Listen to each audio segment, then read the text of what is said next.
Our top political priority over the next 2 years should be to deny President Obama a second term.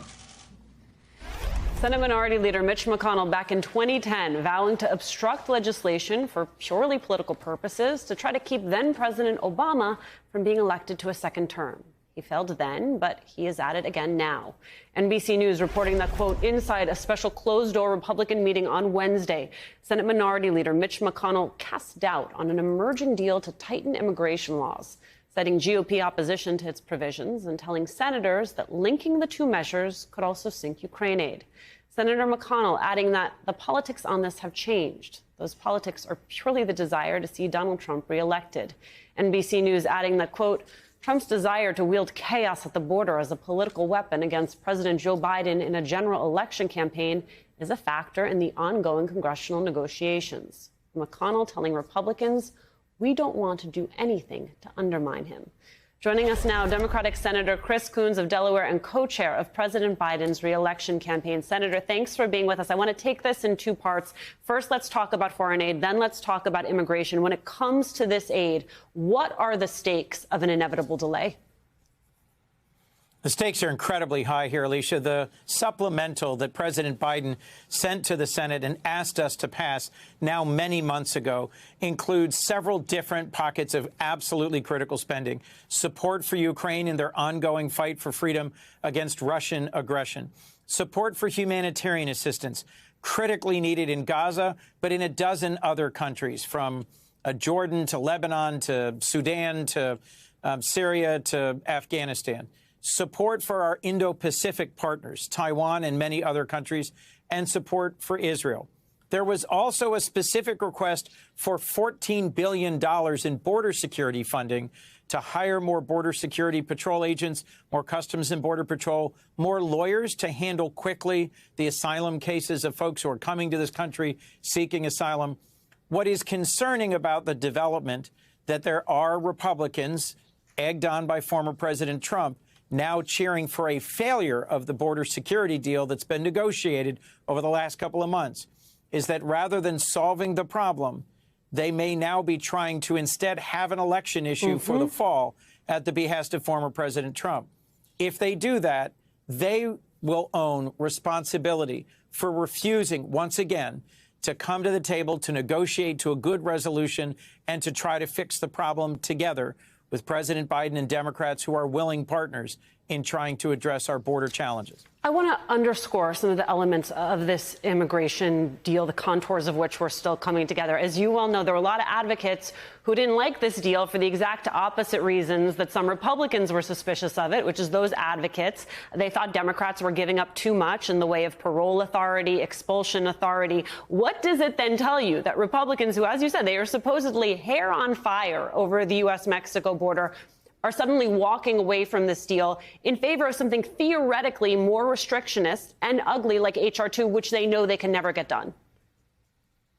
So, Alicia, there's two very strongly different factions in the Senate Republican caucus. Those who don't want a deal, who are listening to former President Trump, who don't support additional appropriations or support for Ukraine, who just don't want to see us get more done. And it'd be hard for the House Republican caucus to get less done than they've accomplished in this Congress so far. Then there's others who still want us to move forward.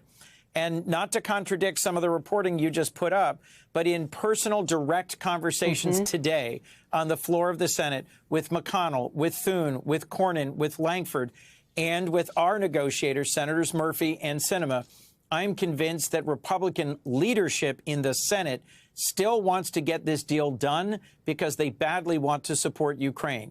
But there is a significant group in the Republican caucus here in the Senate, the Freedom Caucus of the Senate, that wants us to get nothing done. Well, help me understand then, when Mitch McConnell says the politics have changed, your sense of what it is he's referring to?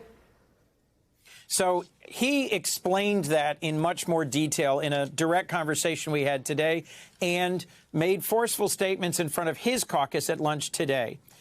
He is recognizing that his caucus is divided, that there are some very loud voices that are opposing the border security deal that Senator Lankford, at Senator McConnell's encouragement and direction, negotiated. So Senator McConnell's asserted he still wants to move ahead with aid to Ukraine and a border security deal. And Senators Thune and Cornyn, who are his principal lieutenants in his caucus, also repeated that in the hallway and on the floor. But there are very loud voices, extreme voices in the Senate Republican caucus who want to make sure that we're not successful, that we can't come together. A compromise, Alicia, is something where no one is happy, but where we make real progress, where there will be both Democrats and Republicans supporting it. They want to make sure that there is still a serious and significant challenge at the border so that former President Trump has it as a core issue to cudgel President Biden with in the fall. That's unfortunate. That's failed leadership. But Senator McConnell still wants to get a package of aid done for Ukraine and border security. Senator, as you were trying to hash this all out in Congress, there's also sort of a subplot here that is emerging out of the state of Texas, a back and forth with the United States Supreme Court. The Texas Tribune reporting the Texas National Guard and state troopers are still rolling out concertina wire and preventing Border Patrol agents from accessing most of Shelby Park, a 47-acre Eagle Pass park that sits on the bank of the Rio Grande, where thousands of migrants have crossed. And this is despite the Supreme Court ruling against Texas Governor Greg Abbott earlier this week. It feels like a step in the continuation of Republicans exploiting concerns about immigration to embrace authoritarianism, right? To say we are going to go it alone. The rules do not apply to us. Well, I thought it was striking that the Supreme Court recently ruled that border control that the Border Patrol agents should have access to the border of the United States. That was a broad coalition of justices that rendered that. I've been to that park. I've been to that point in Eagle Pass, a bipartisan delegation that included Senators Langford and Murphy and Cornyn and others went to visit El Paso and Yuma last year. And what I thought was truly tragic was the recent event where several migrants drowned trying to cross the Rio Grande, and where that concertina wire was kept to prevent Border Patrol agents from coming to their aid and saving their lives. This is an ongoing humanitarian crisis at our southern border.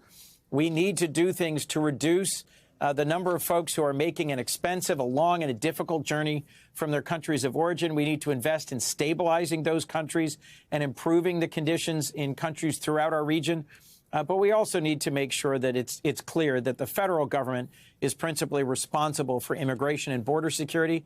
And we need to invest in improving border security so that we can develop a path towards an immigration system that is safe, legal, and humane.